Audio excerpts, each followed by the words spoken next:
fix WhatsApp call sound problem. In this video, we talk about how to fix this problem on your WhatsApp. Just watch this video till the end.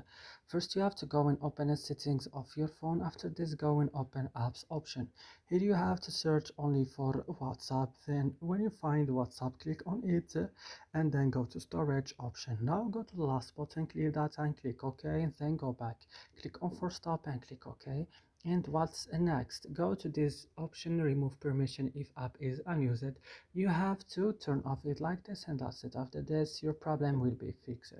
I hope guys this video is helpful for you. Don't forget to like and also subscribing in our channel, and see you in another video.